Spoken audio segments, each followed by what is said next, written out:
예, 작년에 9월에 왔다 갔었습니다. 저는 작년에 케냐 사역을 이제 후임 목사님 오셔서 인계하고 기도하는 중에 한국의 다문화 가정이 이제 300만 명 가깝습니다. 이게 한국 국민의 한국의 약 5%, 250만 내지 300만을 보니까 한국 국민의 한 5% 정도 되는데, 이 5%면요 미국의 전체 아시아 인구가 6%입니다. 근데도 눈에 확 띄죠. 근데 특히 서울이나 평택, 안산 쪽에 보면 상당히 눈에 많이 띌 정도로 많으십니다. 근데 우리 한국 역사가 단일 민족으로서 오랫동안 있다가 보니까 이 외국 그 문화와 외국인들에 대한 그 모습들이 지금 굉장히 개방되고 이렇게 참 좋은 자세로 이 tolerate 이렇게 포용하는 이 모습들이 참 좋은 것 같아요. 근데 제가 그리고 또 이제 정부에서 많은 예산도 드리고 또 이제 인구가 감소되는 걸 대체하기 위해서 이렇게 많이 들어오시는데, 정책적으로 굉장히 노력을 많이 하시는데, 제가 인터넷으로 계속 공부를 해보니까 언어교육, 문화체험, 자녀교육 대부분이 그거예요. 근데 제가 미국의 이민 생활을 이제 42년 동안을 했는데, 사실 그런 하드웨어적인 것보다 소프트웨어적으로 중요한 게 이제 개인의 정서, 정체성, 부부 관계, 자녀가 이제 2세들이 나오니까 1세, 2세의 갈등, 이런 게 사실 굉장히 큰 문제거든요. 이거는 꼭 이민자가 아니래도 이 사회에도 그게 굉장히 큰데, 그거는 누가 타치를 잘 못하잖아요.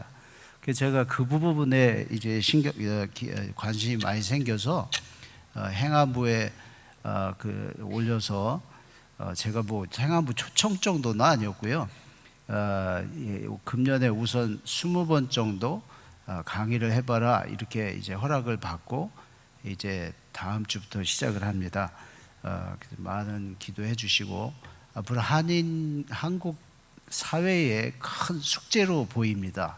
왜냐하면 혜택을 많이 줘도 혜택에 익숙해져서 이제 그 사람들이 생활을 하기 시작하면 나중에는 그 혜택이 이제 요구가 되고 이 사회의 짐이 되거든요.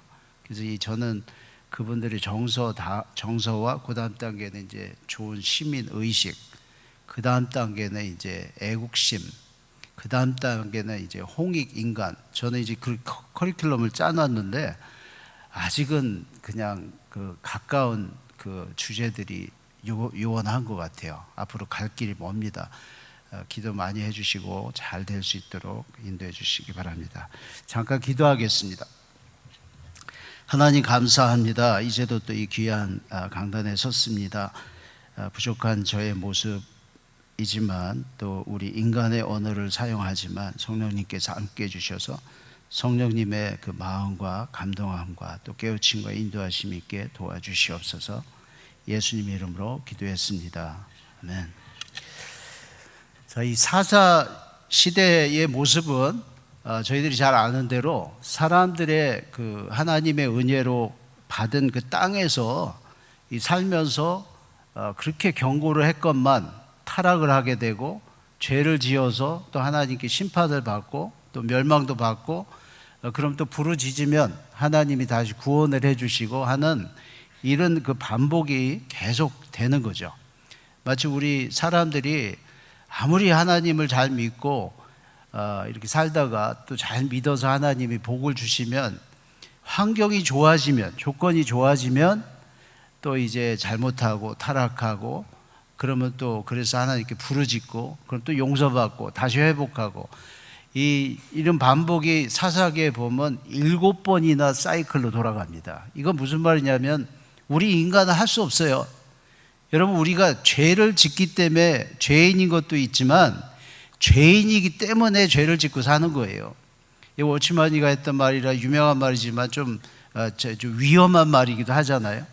죄인이기 때문에 우리가 죄를 짓고 사니까 하나님이 그걸 아시고 아주 용서를 먼저 해주시고 잘 살아라는 거죠. 근데 이게 제대로 안 되잖아요. 그러니까 이런 번복의 생활을 7번이나 사이클 보여주시면서 우리 인간은 할 수 없어요. 하나님 의지하고 하나님 찾고 하나님 안에 사는 것만이 제대로 사는 겁니다. 근데 아무리 하나님의 백성들이라 할지라도 이스라엘에 왕이 없으므로, 우리 사람은 누가 끌어주는 사람, 지도자가 없으면 자기 소견대로 살기 때문에, 그 자기 소견이 옳은 대로 살기 때문에 문제가 일어나는 거죠. 이 사사시대의 어지러운 것 뿐입니까?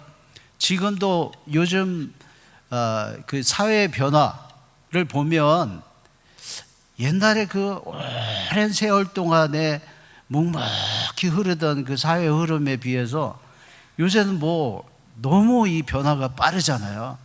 빠르니까 오히려 그동안에 가지고 있던 지식이나 전통이나 어떤 방법론들이, 생활 방식들이 오히려 이게 새로 나오는 그 문화나 기술이나 또 새로 태어나는 이 자라나는 세대에 그 소견에 맞춰서 이제 조정하고 살아야지. 교육이 지금 그렇지 않습니까? 옛날에는 앞에 세대로부터 받은 지식과 그 전통과 또 지혜를 받는 것이 교육이었는데, 요새는 새로 자라는 세대의 기호와 자기 은사와 자기 원하는 거에 맞춰서 그걸 살려주는 교육으로 이제 바뀌잖아요. 그러니까 이게 너무 막 혼동되는 거죠. 여기 어르신분들 많이 계시지만 참 그 윗세대도 섬기고 아랫세대도 섬기고 아주 요새 참 힘들죠. 특히 한국의 변화는 세계 어느 나라보다도 빠르니까 참 쉽지 않은 것 같아요. 제가 사는 곳은 알래스카입니다. 알래스카는 아직도 사람보다 곰이 많아요. 그래서 이 문화의 변화가 별로 이렇게 서울같이 빠르지는 않기 때문에 이렇게 새로이 적응해야 되는 이게 좀 덜하죠. 예. 저는 이렇게 좀 생활 방식이 그래요. 한국에서도 대전에서 이렇게 조그마한 유성 쪽에 시골에 있다가 미국까지 가서 여러 군데 이렇게 있다가 결국 알래스카에서 오래 목회를 하는 바람에 아이들이 거기 정착해서 할 수 없이 지금 알래스카에 살고 있습니다. 아까 어느 분이 이제 날씨가 더운 것도 풀리고 시원하다고 그러는데 저는 지금 무척 더워요. 여기. 근데 이런 그 사회의 변화와 이런 것 때문에 개인이 새롭게 적응하면서 자기 소견들이 많이 생기는 거죠. 근데 아무리 세상이 이런 혼란한 세상이 될지라도 하나님의 관심은 하나님을 믿는 하나님의 백성들의 생활이 어떤가, 그리고 어떻게 살아가는가, 어떻게 나를 바라고 살아가는가, 하나님의 관심이시죠. 사사기는 자기 소견대로 행하였더라 하고 그 사사시대를 결론을 짓는데, 그 책이 닫히면서 새로 시작되는 룻기의 시작이 바로 그 사사시대에 이런 사람이 있다고 하면서 룻을 소개해 주잖아요. 근데 룻이 누굽니까? 하나님의 백성도 아니었고 이방인이었고 남편도 잃고 자녀도 없고 그렇다고 또 부자도 아니고 이방인이고 이런 사람이 입장이니까 그 사회에서 지극히 약자인데 하나님께서 바로 그 사람을 조명해서 하나님의 백성들에게 모델로 보여주시는 거죠. 제가 미국에 이민 갔을 때가 26살 때였습니다. 한국에서 군대까지 다 하고 갔으니까 좀 아직도 1.한 2세, 그렇죠. 2세 쪽에 가까운 게 아니고. 근데 미국 가서 성경을 보니까 이 이민자 입장에서 성경을 보니까 성경의 많은 주인공들이 이민자예요. 이민자. 뭐 아브라함 대표적이죠. 그 아들 이삭도 마찬가지죠. 그 밑에 요셉은 뭐 말할 것도 없고 이민자의 대표죠. 다니엘, 뭐 수많은 사람들이 다 이민자의 입장입니다. 그러니까 여러분들도 성경을 잘 이해하시려면 이민을 한 번씩 좀 생각을 해보세요. 그런데 저희들이 어디 꼭 지역과 나라를 옮겨야만 이민이라고 생각하시면 안 돼요. 여러분이 어제 살아왔던 방식에서 새로운 생활을 시작하면 이것도 순례의 생활로서 새로운 이민의 생활이에요. 새 생활이에요. 그렇죠? 그런데 이러한 생활을 하면서 하나님께서 그러한 뭐를 우리 보고 깨닫게 하기 위해서 이런 거를 강조하시나? 왜 이민자의 생활, 룻 같은 사람, 이런 걸 성경을 통해서 왜 저희들한테 가르쳐 주시나? 우리는 아무리 이 사회에서, 이 세상에서 아무리 자리를 잡고 성공을 할지라도 우리는 변두리 사람이에요. 세상의 중심된 사람이 아닙니다. 여기 교회 입구에 저 층계 올라오니까 중구 하고서 서울의 중심 그러는데, 서울의 중심에 살아도 하나님의 백성은 여기가 중심이 아니에요. 물리적으로는 중심이지만 우리는 하늘나라를 중심하고 사는 하나님의 사람들입니다. 하나님께서 하나님의 사람들을 가나안 땅에 모아서 이렇게 잘 살으라고 그렇게 경고하셨건만, 그 세상을 중심으로 사니까 정말 하나님을 찾는 룻을 통해서 그 샘플로 보여주신 거죠. 제가 작년에 케냐에서 이제 집으로 알래스카로 가서 있으면서 이 뉴스들을 보고 미디어를 보니까 한국에 이렇게 다문화 가정이 많이 이렇게 있는 것을 관심이 생겨서 보게 됐습니다. 한국의 인구가, 여러분, 출생률 1.3%가 마지노선입니다. 그 나라 인구가 유지되는. 근데 지금 0.7%면 어떻게 우리 한국이 이런지 모르겠어요. 어렸을 때 보니까 그냥 한 집에 애들이 몇씩 이렇게 자라고, 그냥 그때는 애들을 키운 게 아니라 방목했지, 방목. 그냥 아침에 나갔다가 어디서 뭐 하는지도 모르면 저녁 때 시커매갖고 들어오면 같이 뒹굴면서 자고, 이런 나라였는데 어떻게 이렇게 출생률이 이렇게 낮아졌는지 모르겠어요. 여기 어르신 분들은 아시는데 젊으신 분들은 혹시 모르실 거예요. 방목으로 했다는 거를. 그런데 이런 인구 정책 때문에도 이제 외국인들을 많이 이렇게 이민을 받고 이런 건 참 귀한 노력이죠. 그리고 이 이민이라는 게 다른 사회에 들어가서 생소하게 들어가지만 자기 나라에서 오히려 못했던 그 발휘가 이제 새 사회에서도 일어날 수 있죠. 저 같은 경우도 그래요. 저는 한국에서도 너무 적응이 안 돼 갖고요. 그냥 공부도 못하고, 아주 뭐 공부 못한 게 너무 막 지금도 이렇게 스트레스 받으면 시험 보는 꿈꿀 정도로 이 공부에 막 스트레스가 많은데, 한국에 그대로 있었으면 저는 아주 이제 이 사회에서 폐인됐을 거예요. 어떻게 입시들을 다 통과하고들 사시나 몰라, 이 사회에서요. 네? 우리 목사님도 보니까 공부들 잘하셨던데, 신학교 가서 제가 공부도 힘든데 전부 공부 잘하던 사람들하고 같이 공부하느라고 아주 제가 힘들었어요.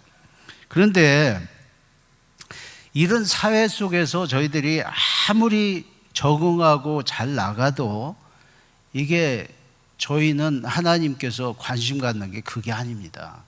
저희들이 어떻게 살아갈 수 있는가. 그래서 제가 여기 이제 이민자들이 많이 늘어나는 걸 보고 공부를 좀 했습니다. 했더니 아까 말씀드린 대로 그 필요가 이민자 입장에서 느껴지는 그게 참 잘 맞은 것 같아요. 근데 이런 생각을 한번 해보십시오. 그동안에 교회에서 기도를 열심히 하고 후원을 열심히 하고 또 선교사님들이 그 고생하면서 열심히 전 세계를 이렇게 퍼져나가서 만나려고 했던 사람들이 지금 이 나라에 이미 이제 많이 들어오는 거예요.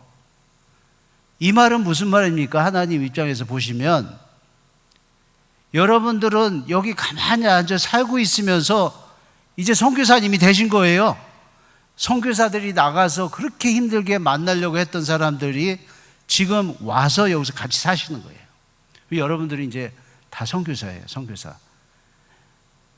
오늘 제가 말씀 제목을 방구석 선교사라고 썼는데 아주 적절한 거죠. 여러분들이 앉은 안방에 이제 들어온 거예요. 저 아까도 제가 이제 전철 타고서 여기 나오는데 어떤 외국인이 막 그냥 저를 보더니 막 달려들듯이 가까이 오더라고요. 그러면서 뭐 배고프다고 그러고 그래요.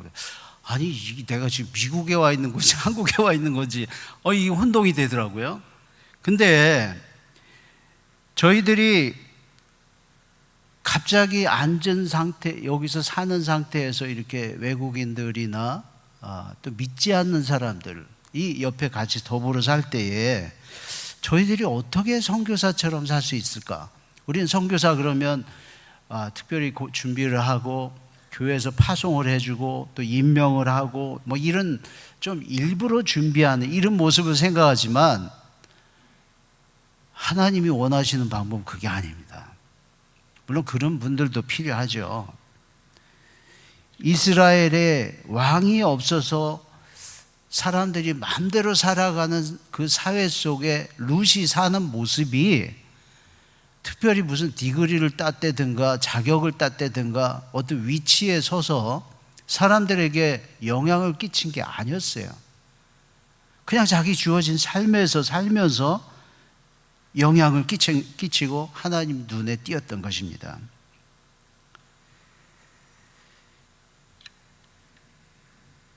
오늘 그 베드로전서 2장에 보면 하나님이 저희들에게 특별히 그 어떤 직책, 직분, 그 위치를 이렇게 정체성으로 이렇게 말씀을 해 주시죠. 택하신 족속이다. 왕 같은 제사장이다. 거룩한 백성이다. 거룩한 나라다. 그리고 하나님의 소유다. 저희들은 이런 말을 들으면 유대인처럼 자꾸 생각을 해요. 택한 족속이다. 그러면 이 선민의식을 위주로 생각을 자꾸 하죠. 근데 선민의 의미가 뭡니까? 하나님이 택했을 때는 사람끼리만 생각하면 다른 사람보다 내가 다르다, 다른 사람보다 낫다 하는 이 선민의식이 유대인들을 곡해하게 만드는 거예요. 그것 때문에 다른 이방인들을 얼마나 무시하고 살았습니까? 근데 택하신 족속은 하나님이 목적을 가지고 선택하신 거예요. 그럼 그 사명을 위해 살기 위해서 택하셨다는 거죠. 그렇죠? 그러니까 하나님께 우리가 택함 받아서 축복이다 생각하지만 그 택하신 목적을 위해서 살 입장인 거죠. 왕 같은 제사장이다. 둘 다 좋은 직분이죠. 왕의 권세와 소유와 얼마나 특권이 많습니까? 거기다 제사장이라는 직분이 있어요. 우리가 이걸 생각하면 굉장히 특권을 생각하지만 왕이 만약에 왕에게 준 많은 특권과 그 모든 것을 가지고 자기만 잘 살았다고 생각해 보세요. 그 왕은 몹쓸 왕입니다. 왕이 된 것은 국민을 위해서 세워진 거죠. 그렇죠? 제사장은 다른 사람의 죄를 하나님께 가져와서 용서받기 위해서 세워진 직책이에요. 그럼 저희들은 내가 하나님의 제사장이니까 내가 하나님의 특별한 종이다, 이 생각만 할 게 아니라 죄인들 된 세상 사람들을 하나님이 사랑하사 하나님이 세상을 사랑하세요. 세상. 그 사람들이 하나님께 올 수 있도록 하는 이 직책이 제사장이에요. 이 일을 잘할 수 있도록 왕 같은 직책을 주시고 특권을 주신 거죠. 그렇죠? 거룩한 나라, 우리끼리 모여서 어떤 구성이 되고 교회가 되고 이런 목적이 뭡니까? 거룩함을 보여주는 거예요. 하나님께서 세상 사람들에게 우리가 다른 점을 보여주는 걸 다른 걸로 뭘 보여주겠어요? 하나님의 백성이기 때문에 하나님 모습의 거룩한 모습을 보여주는 거죠. 하나님의 소유된 백성이라 저희들이 우리 인생 우리 게 아닙니다. 저희들의 모든 것이 하나님의 소유이니 내 마음대로 살 게 아니라 하나님의 뜻을 찾아 사는 게 우리의 정체성입니다. 자, 그러면 하나님이 왜 우리를 그렇게 부르시고 그렇게 특별한 직책을 주시고 특별한 소명을 축복을 해주셨는가? 9절에 또 보면 이는 너희를 어두운 데서 불러내어 그의 기이한 빛에 들어가게 하신 이에 아름다운 덕을 선포하게 하려 하심이라. 자, 세 단계가 있습니다. 우리가 예수 믿으면 이 세 단계를 잘 기억하셔야 되는데 이 첫 번째 단계에 머물러 사는 사람들이 너무 많아요. 어두운 데서 불러내요. 하나님이 이스라엘 백성들을 출애굽하셨는데 그 출애굽한 상태에서만 그냥 살려고 하는 사람들이 얼마나 많았어요. 이 사람들은 늘 하는 말이 과거가 좋았고 종살이는 싫지만 가나안 땅에 들어가는 행진과 거기 들어가서 무찔러야 되는 많은 도전들이 싫으니까 그 자리에 머무는 거예요. 예수 믿고 나서 나는 하나님의 백성이야, 난 천국 갈 거야, 이러고만 있으면서 이게 첫 단계입니다. 그런데 하나님께서는 그 다음 단계에 가도록 하시는 하나님의 목적이 뭐죠? 기이한 빛에 들어가게 하기로 해요. 밝은 거 좋지요. 근데 기이한 빛이라는 말은 우리가 지금 다 계산할 수 없는 거예요. 저는 성경 구절에 그런 참 표현들이 좋아요. 내가 무슨 은사를 사모하여 내가 너희에게 무슨 은혜를 베풀기 위하여, 이런 무슨, 기이한, 이런 거는 내가 지금 현재 상태에 계산할 수 없는 건데 하나님이 준비하신 그 기대감이 있는 거잖아요. 근데 우리가 신앙생활이 바로 이거죠. 내가 원하는 어떤 그것을 달라는 게 아니라 하나님이 준비하신 그 무엇, 이 빛을 들어가게 하기 위해서 우리가 부름을 받았다는 거예요. 여기까지도 사실 많은 도전들이 필요합니다. 저희들이 아프리카에서 그 엘곤산이라는 그 중턱에 베이스가 있습니다. 그 베이스 엘곤산은 431m가 정상이에요. 여러분, 백두산이 277m면 이게 높이가 얼마나 높겠어요? 근데 2777m. 그러면 엘곤산 4321m면 얼마나 높겠어요? 근데 저희 베이스가 한 2500m 그 중턱에 있는데 이 물이 91도에서 끓습니다. 100도까지 올라가지를 않죠. 끓여도. 그러니까 이 밥도 그냥 냄비로는 밥을 못하고 꼭 압력밥솥이 있어야 이제 밥을 해 먹죠. 그런데 그곳에서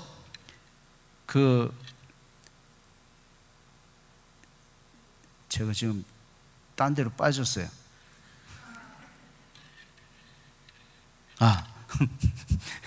근데 그런데 살면서 선교사라는 입장에 그 특별한 이런 생각이요, 어딘데 잊어버려요. 왜냐하면 삶 자체가, 여러분, 전기가 없고 물 공급이 안 되는 곳에서 갑자기 살아오세요. 미국에 살다가. 그러니까 이게 텔레비 같은 거는 7년 동안 볼 일이 없고, 어쩌다 나이로비를 이렇게 가면 10시간 드라이브로 해야 되는데 가서 이렇게 한 번은 갔더니 삼겹살이 있어요. 삼겹살. 한국 사람이 삼겹살 보면 얼마나 이게 반갑습니까? 그래갖고 요만 제일 작은 팩을 사서 이제 아이스박스에 넣어서 다시 10시간 운전해서 이제 갖고 온 거예요. 근데 여러분, 이게 냉장고가 없으니까 상하기 전에 빨리 먹어야 되잖아요. 그러니까 이거를 매 끼마다 빨리 먹어야 되는 거예요. 없어지기 전에. 여러분, 한 사흘 동안 아침, 점심, 저녁 이 고기만 한번 먹어보세요. 이 고기를 안 먹다가, 왜냐하면 냉장고 없이 보관을 못하니까 고기 같은 거 못 사놓고 안 먹다가 매일 새끼 3일 동안 이 자꾸 침이 나오지 이렇게 이 삼겹살을 3일 동안 먹고 나니까요, 이 아구가 아파. 이 아구가 이 치과 갔다 온 것처럼 이렇게. 저는 그때 훈련을 받아서 제가 엊그저께 여기 이쪽에 임플란트 뿌리 3개나 박았는데 아프실 거예요 그러는데 전혀 안 아프더라고요. 그런 훈련을 받고 나니까. 그런데 이런 생활을 하면서 내가 이 사람들한테 무슨 선교를 하고 있나. 왜 생활 자체가 어려우니까 그 생활 적응 자체가 그냥 활동이 되는 거예요. 물론 뭐 나이로비나 큰 도시에 살면 좋죠. 근데 그런 데서 살면, 근데 어느 날 갑자기 제가 아내가 이제 어린이들은 아내가 이제 맡아서 하니까 그 여름 성경 학교를 할 때 보면 애들이 엄청 많이 와요. 새까맣게 몰려들어요. 한 1,500명이 이렇게. 여러분, 제가 아무리 목회를 크게 서울에서 한다 해도 어린애들 1,500명 놓고서 설교하고 이런 교회 아마 한국에 없을 것 같아요. 그렇죠? 근데 참 그런데 뿌듯하죠. 근데 사모가 이제 애들 그 설교하려고 들어가서 한참 있으니까 저희 그 베이스 2층에 부엌이 있는데 이게 보이거든요, 밑에가. 근데 제가 이렇게 설거지를 이제 대신 해야 되잖아요. 어떤 때는 또 제가 대신 하는 게 있으니까. 이 설거지를 하고 있는데, 아니 내가 지금 선교 와가지고 이거 뭐 삼겹살 같은 거 고생하면서 이렇게 신경 써서 먹고, 이게 설거지 나가고 있고 내가 지금 주의를 하는 거 맞아? 이런 생각을 하다가 그때 깨우친 게, 그렇지, 내가 이렇게 함으로써 아내가 어린이들에게 설교하고 이러면 이게 선교예요, 선교. 설거지가 여러분들의 일상생활을 선교로 생각하셔야 돼요. 내가 이렇게 생활하면, 그렇다고 뭐 맨날 설거지 할 때마다 그냥 하루에 5끼씩 먹고서 맨날 이러시면 안 되고, 무엇을 하더라도 이것을 하나님을 생각하고 하나님께서 나에게 주신 생활을 귀하게 여기고 살면, 루시 뭐 무슨 성전에 가서 뭘 했습니까? 그냥 밭에 가서 일하고 이러면서 하나님 눈에 띈 거 아닙니까? 여러분, 로마 시대에 예수님이 승천하신 다음에 교회도 없었어요. 이런 교회 조직이 없었잖아요. 그런데 크리스찬들은 그 당시 핍박을 받으면서 말도 제대로 못하고 산 입장이죠. 그렇죠? 그 세상의 권세와 문화가 대단했던 그 로마 시대에 많은 사람들이 로마의 문화에 같이 어울려 살았죠. 지금도 이 미국이나 한국의 사회 보면 그 문화의 그 영적인 모습들이 참 혼란스러운 게 많잖아요. 교회 안에까지 이제 그런 논쟁이 많고, 저희 동창들이지만 한동대학에서 교목 실장하고, 지금 숭실대학에서 또 맡아서 이렇게 하시는 그분들이 기독교의 가치관을 가르치는데 수를 당해요. 이렇게 고소를 당해요.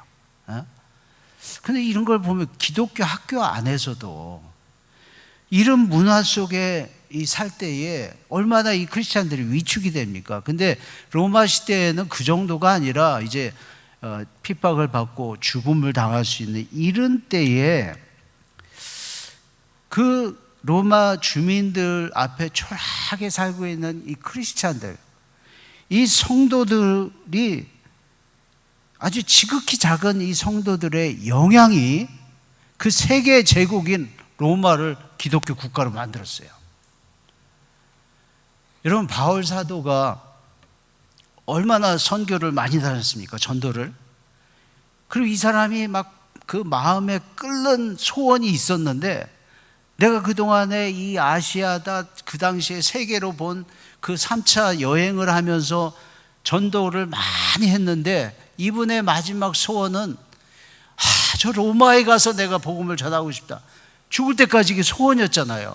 근데 하나님이 바울을 쓰지 않으셨어요. 누구를 썼는가? 로마 안에 말할 수도 없고 숨도 제대로 못 쉬는 크리스천들, 밤에는 무덤에 가서 잠을 자야 되는 이 사회에서도 제일 밑바닥에 이 사람을 통해서 313년에 로마 제국이 기독교를 국가의 공종교로 발표를 하잖아요. 여러분, 이게 무슨 말입니까? 세계에 나간 선교사들, 유명한 종교인들, 이 사람들 할 일이 있습니다. 그러나 하나님이 정말 이 사회를 보시면서 찾는 사람들이 누구예요? 일상생활 가운데 영향을 준 사람들이에요. 얼마나 귀한 삶인지 모릅니다, 이게. 여러분, 마태복음 25장에 최후의 심판의 장면이 나오죠? 하나님의 심판의 기준이 뭐예요? 너는 몇 명이나 구원시켰냐? 넌 전도를 얼마나 했느냐? 어디까지 네가 가서 복음을 전파했느냐? 이게 아니잖아요. 네 옆에 작은 소자들에게 네가 어떻게 했느냐, 이거잖아요.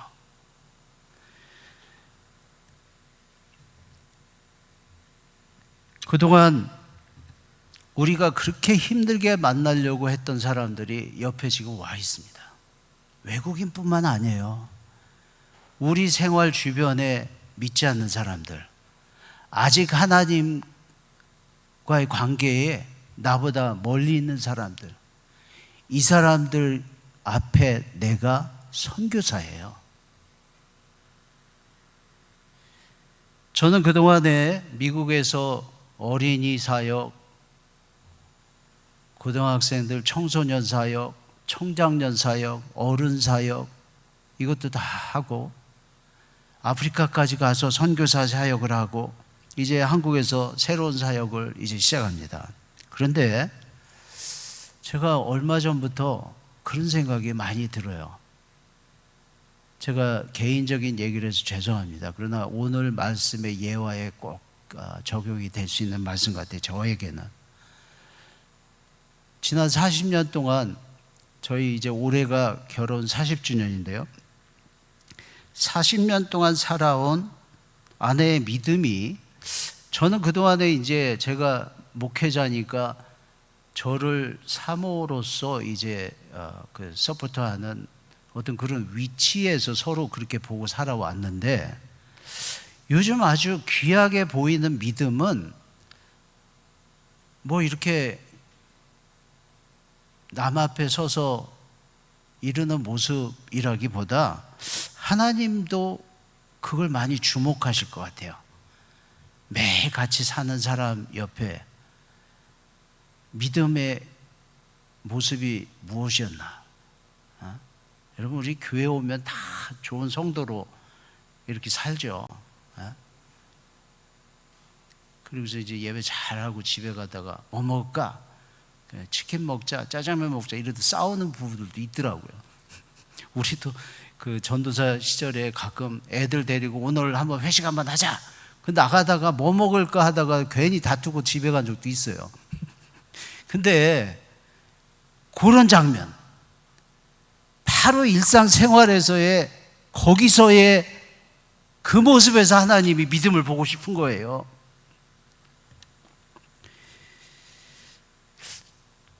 저희 사모는, 죄송합니다. 자꾸 이 개인적인 얘기를 해서, 저희 사모는 사실 앞을 잘 못 봅니다.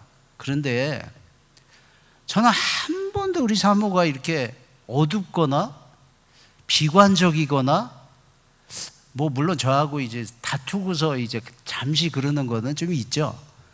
근데 늘 밝고 명랑하고 웃고 이러는 모습을 40년 동안 봤는데 그동안에 그게 믿음이라는 생각은 잘 안 해봤어요. 요즘 제가 많이 하나님 앞에 회개를 많이 합니다. 저는 좀 웃는 얼굴이 아니에요. 그래서 얼굴이 이제 근육이 웃는 근육은 좀 이제 발달하기가 좀 힘들어졌어요. 그래서 연속극 같은 거 이렇게 만약에 영화를 보고선 잠깐 이제 화장실 가다 보면 거울에 내 얼굴이 딱 비치면 이 화면에 멋있게 생긴 사람 보다가 갑자기 내 얼굴을 보면 깜짝 놀래고 그래요. 특히 표정이 이게 좀 밝아야 되는데 이제 근육을 바꾸기는 틀린 것 같아요. 그런데 여러분 이제 그런 생각을 하셔야 돼요. 저 선교사님 케냐까지가 굉장하십니다. 이틀 전에도 제가 그 치과에 갔더니 거기 간호사 하시는 분 같아요. 이분이 목사님 너무 귀하세요. 너무 좋은 데 가세요. 그래서 제가 저도 짜증도 내고 화도 나고 이러더래요. 목사님도 화를 내세요? 짜증 내세요? 그랬어요. 그러니까 가까이 오지 마세요. 저를 너무 가까이서 보시면 이게 좀 곤란해. 근데 우리는 믿음을 그렇게 자꾸 이렇게 너무 막 귀하게 여겨야 되지만 너무 이렇게 좀 특별 대우를 해놓은 거예요. 여러분 너무 믿음을 특별하게만 자꾸 생각하고 믿으면 믿음 생활을 못해요. 믿음 생활을. 여러분 엊그저께 모로코에서 큰 지진이 나서 지금 한 1000명 가까이 죽었습니다. 요새는 아주 뉴스들이 굉장한 게 많으니까 별로 이렇게 관심들이 이렇게 안 생기는 것 같아요. 근데 옛날에 LA 쪽에 큰 지진이 났을 때 그 큰 뉴스로 나온 게 있었어요. 그게 뭐냐면 한인들이 이 집에다가 비싼 그릇들을요 사놓고서 모셔놨던 그 뭐라고 해야 돼? 차단스라고 해? 찬장? 뭐라고 하죠? 이게 다 넘어진 거예요. 그 비싼 그릇들이 써보지도 않고 다 그냥 깨진 거죠. 그동안의 그릇으로서 제일 충성했던 그릇들은 뭐죠? 아주 바쁘게 싱크대에 들어왔다 나왔다 했던 그릇들 아니에요. 이게 진짜 욕이 나게 쓰인 거예요, 주인에게. 여러분 우리 믿음을 너무 이렇게 고상하게 너무 뭐 아고골짝 빈들에도 막 이런 거 찾지 마시고 안방에서 잘하세요. 안방에서 뭐 어디든지 가오리라 하지 말고 가지 말고 있는 곳에서 잘하시고 이 믿음을 하나님이 그렇게 귀하게 보시는 거예요.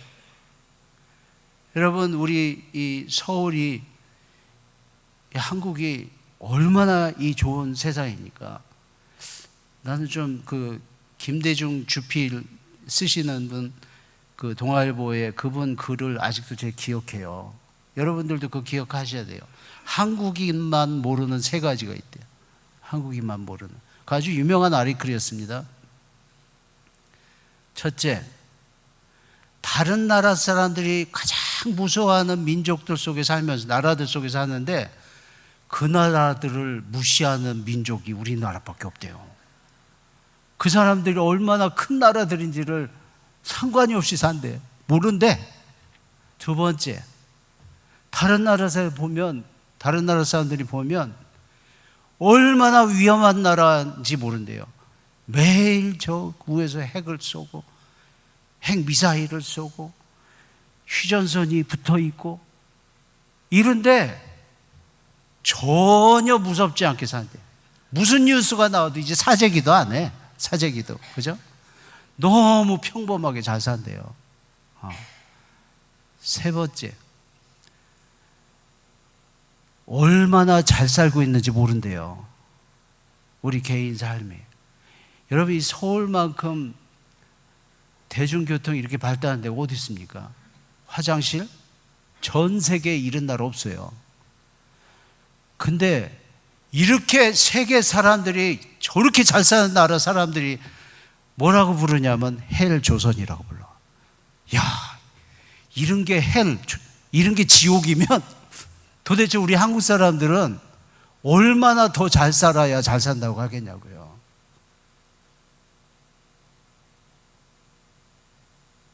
이렇게 이걸 헬 조선이라고 부르면 감사가 나오겠어요? 저희들이 케냐에서 1,500명 애들이 있으면요, 아무리 시끄러워도 사탕 하나 딱 들면 조용해져요. 사탕 하나 딱, 스틱 사탕 하나에 뭐 1전 될까요? 1전? 1원도 아니고 그거 하나면 조용해져요. 아마 우리 한국 어린이들 모인 데서 사탕 하나 딱 들으면 웃음거리 될 것 같아요. 그죠? 이런 사회 속에 감사하는 거, 조그마한 것으로 감사하는 거, 조그마한 일에 감격하는 거, 하나님이 이런 사람들을 지금 보고 싶은 거예요. 교회 안에서 다 거룩하고 아주 믿음의 고백이 좋은데 이 사회에서 우리가 볼 때는 굉장한 환경 속에 살면서 감사는 그냥 지옥이야 이래 놓으면 이게 어떻게 선교가 되겠습니까? 전도가 안 되죠. 여러분, 이 사회 속에 사람들이 다 목마르고 힘들어요. 저는 한국의 이 젊은 사람들 이 사회 속에 참 너무 어떤 때 보면 참 안 됐어요. 물론 옛날하고 다른 게 참 많더라고요. 저희들은 막 그냥 군대 가서 으쌰으쌰 했다고 막 자다가 일어나서 두드려 맞기라고 야전사부로 맞고도 그냥 그 다음날 같이 일어나 축구하고 막 부둥켜하고 이런 것도 있었는데 요새는 모르겠어요. 그런 맛이 있는지. 군대 메뉴도 있대. 이제 식사 저는 아주 동태국을 제대하고 몇 년 동안 못 먹었어요. 하도 매번 똑같은 밥을 먹어서. 근데 이렇게 풍요로운 속에 없어진 감사와 정말 하나님을 사모하는 그 헝그리 전심, 이걸 찾아서 나타내는 귀한 선교사들 되시길 주님의 이름으로 축원합니다. 제가 목회할 때 저는 그렇게 못 살면서 성도들한테 외친 구호가 있었어요. 우리 한양교회 우리 성도님들 한번 같이 외치시고 이 구호를 가져가시길 바랍니다. 저 따라서 하세요.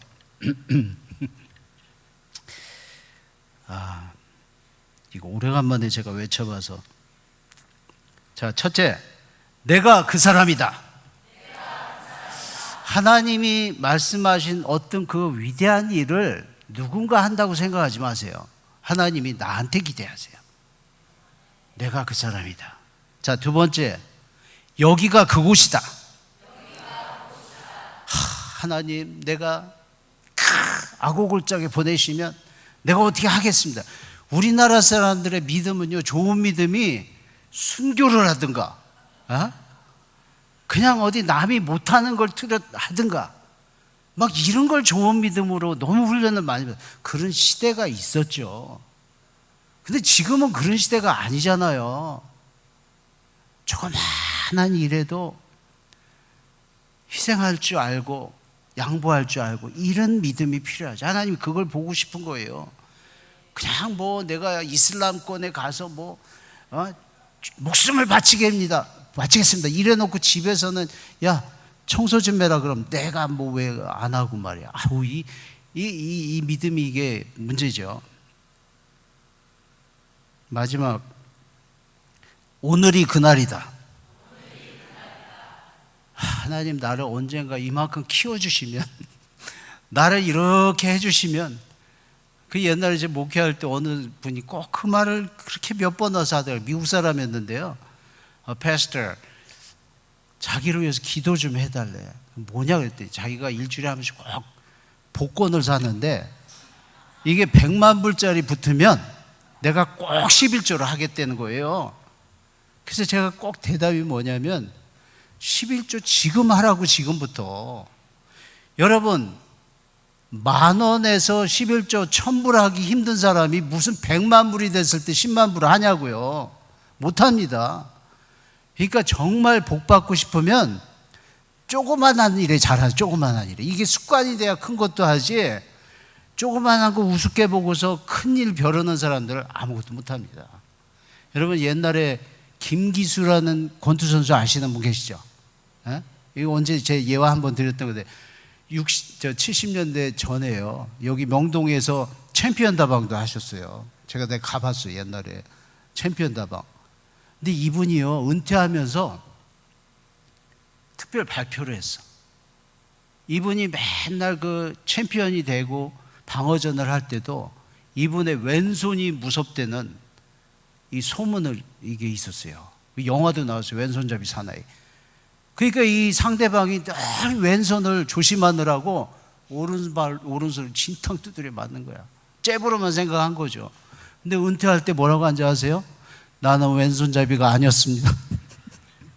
그러니까 왼손 조심하느라고 오른손으로 진짜 센 걸로 진탕 맞다가 이걸로 그로키 상태가 되면 나중에 딱 봐고 이때다가서 왼손으로 살짝 건드려도 겁에 질려서 그냥 퍽퍽 쓰러진 거예요. 여러분, 사탄이 우리한테 노리는 게 이겁니다. 큰 것만 노리다가 큰 일만 하나님 일인 줄 알고 살다가 지금 흘러가고 있는 지금 오늘이라는 이 시간, 지금이라는 여기서 하나님이 그렇게 보고 싶은 모습들이 지나가고 있는 거예요. 우리 성도님들, 이 나라 안에서, 이 사회 안에서, 집에서, 죄송합니다, 방구석에서 좋은 선교사로 사시길 주님의 이름으로 축원합니다. 하나님 감사합니다. 우리가 너무 그동안에 너무 특별하게만 생각하다가 하나님이 그토록 보고 싶은 귀한 작은 일에 많이 기회를 잃었습니다. 하나님, 이제부터 여기서 내가 그 일들을 잘 감당하며 살 수 있도록 도와주시옵소서. 예수님 이름으로 기도했습니다. 아멘.